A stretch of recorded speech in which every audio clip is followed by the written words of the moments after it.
Dynasty. Good, everybody.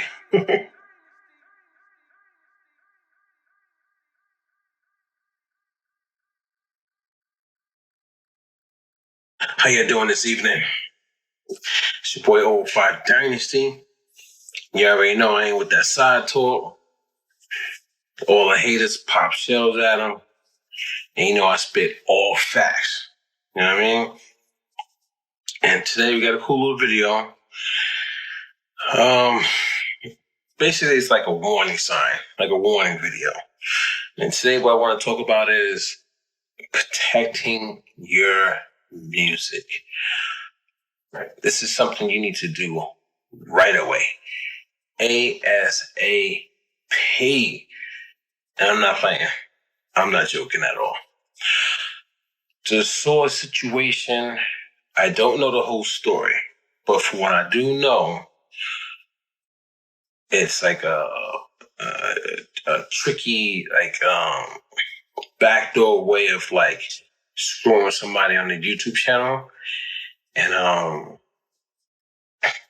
like I said, I don't know what's going on completely, but I was watching Kwame Brown's video and he was saying something about individuals trying to get his channel taken down by purchasing the music that he uses in his videos. Basically like a backdoor way of like, you know, going around buying the music that he uses in his videos and then ultimately flagging his content for copyright infringement, copyright use or whatever. Crazy. Like real crazy. So like they got like this whole beefing thing going on over there. I don't have nothing to do with that. I'm just talking to the producing community, or hip hop artist community, or just music community in general. You need to protect your music, and you need to start using your own music in your videos. So I just wanted to give some advice. This is going to be a quick little video. Nothing crazy, nothing major, nothing big. But if you are not on a PRO, a performance rights organization, you need to be on one. ASAP. You have BMI. I'm with BMI. You have ASCAP. I have friends that are on ASCAP. You have CSAC. You know, that's like overseas. Wherever you live at in the world, just try to find out what are your options for a PRO, and then register. If it's a free one, you know what I'm saying, you get the free one. But if it's paid, get the paid. Just look at the pros and cons of each, and see which one you want to go with. But you need to register with a PRO. Once you register with a PRO, then you are actually an artist in the industry. If you do not register with a PRO, you are technically not really an artist in the industry because you don't have a number. You don't have no way for you to register your songs with these agencies so they can track your music. And they track your music, you know, when it's played on the radio or when it's played on television and stuff like that. And there's a lot of different entities that do a lot of tracking for you. For example, mechanical royalties are being tracked by a distributor. You know what I mean? So it's different ways of these companies tracking your music for you so you get paid all your royalties that are owed to you for when people use your music. But you need to become an artist. I don't care if you're a musical producer and you're making beats every day. You need to become an artist. So when somebody uses your music, you get paid for it. And when you use your own music, you get paid for it as well. And also, you want to stop people from taking your stuff, and you want to stay away from people being able to give you copyright strikes and almost take down your channel because you're using their content. So get on a PRO as fast as possible. That's like one of the best advice I could ever give you. So like I said, I'm on BMI, and every time I come out with a song, or instrumental. Technically, that my instrumentals are not regular instrumentals. It's Ghost Wav music because it has a lot more characteristics to it. It tells a story, very emotional. It's wavy, ghost wave, theatrical music. So every time I want to release a song, what I do is I finish my record, mix it down, master it, and then I upload it to my distributor. So my distributor is DistroKid.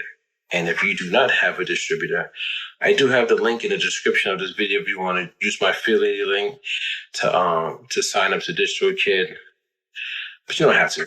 It's TuneCore, it's CD Baby, there's a whole bunch of them out there. So just check and see what you like. And then once you register with one of these companies, of course you have to pay your yearly fees or whatever, or however they work it out. Like DistroKid is a yearly fee. And depending on which tier you get, there's more money. But once I upload a song to DistroKid, technically it's protected. So you don't have to upload it to the government website to get it copyrighted, even though that's like an added, security blanket for your music. But once you upload it to DistroKid, then you're going to get these certain numbers that's tied to your song. Excuse me. You're going to get certain numbers that are tied to your song, like an ID, and they'll start tracking your music. And if you opt into the YouTube part of DistroKid, then they'll track it on YouTube. And, they put it on Spotify and all these different platforms. Then your name is associated with that audio file, with that song. Then from there, you want to take it and you want to register with your PRO. Now, once you register your song with your PRO, now it's even more backed up and protected because you have two locations where your song is, being registered for the world to see in your name. So your distributor is one who's going to put it into all those stores, online stores. Then you put it on your PRO. They're going to protect your music. And also they're going to track your music so that when it gets used on television or radio, stuff like that, you collect. And then when people purchase or use it on streams and so forth, you collect from your distributor. And then there's another one called Sound Exchange. So when you put your music on Sound Exchange, they're going to collect royalties for you as well for your stuff playing on like radio and like elevator music, like in like a grocery store or something like that. If your music plays in those type of venues, then they'll collect. So, and then I also have another company that I use. It's called Songtrust. Songtrust collects your royalties for your publishing worldwide. So your PRO is going to, depending on how you got it set up, but your PRO will collect your royalties as an artist and also your publishing royalties.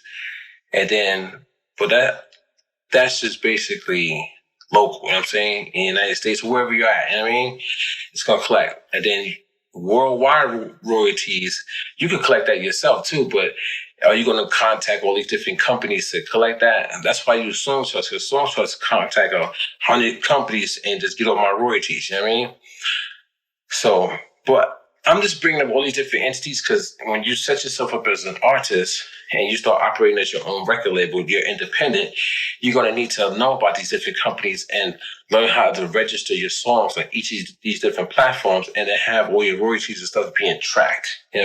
So it comes to you. So now nobody can steal your stuff. And if they do use it, then you will collect royalties on it. Or if you don't want them to use the content, then you could, tell them, no, you can't use it, or, somebody keeps uploading this stuff and then you give them a copyright strike or whatever. You can take actions because you own your music.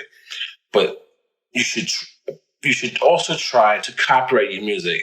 So like my song, I See Through You, It's registered on all these platforms. And then it's also copyrighted with the government as well. So nobody can come and take that song, period.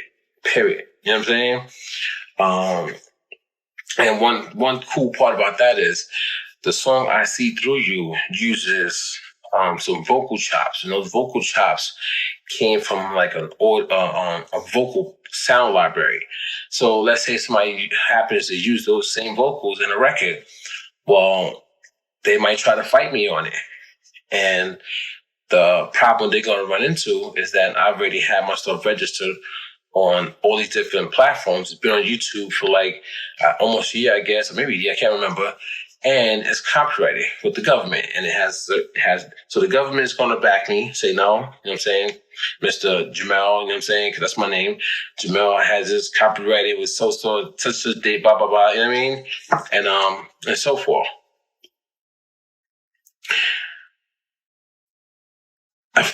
It's just kind of crazy to me to see, like, you know, individuals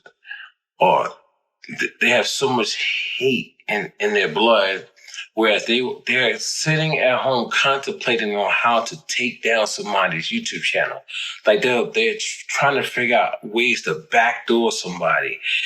And the only problem I see with the Kwame Brown videos is that, yeah, some of the songs he has playing in his video, he doesn't own them, even though his vocals might be in it.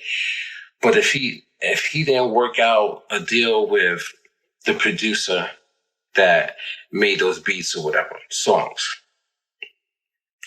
where his name is supposed to be on the royalty splits and so forth like that, like he's registered as an artist himself. And that producer and like works with these people who's trying to, probably doesn't even know, but just works with the people that are trying to like snake Kwame Brown.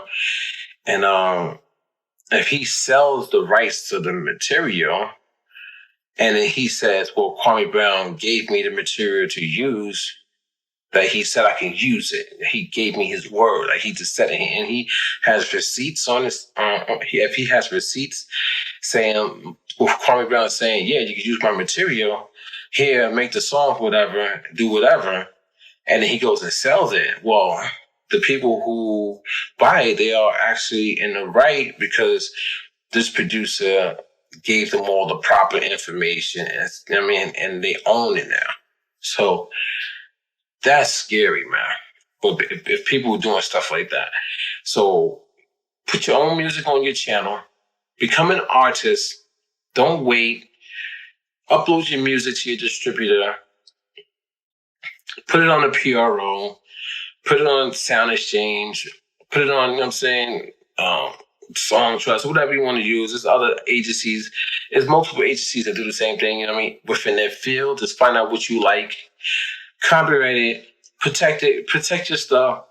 And just only use your stuff, man. Try to move away from the sample packs, the loops, all that. Try to be original as much as possible. I know it's hard. It took me a long time to get it.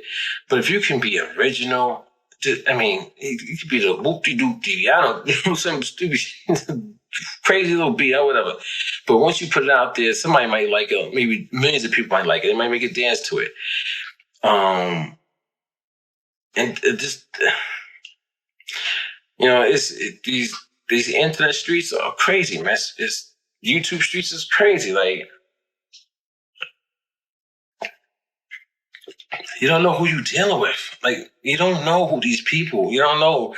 There's so many snakes, so many schemes, so many scams, so many just, you know, money hungry, just greedy people in this world, just hateful, just want to take you down, don't want to see you succeed, just want to disrespect you, don't have a kid.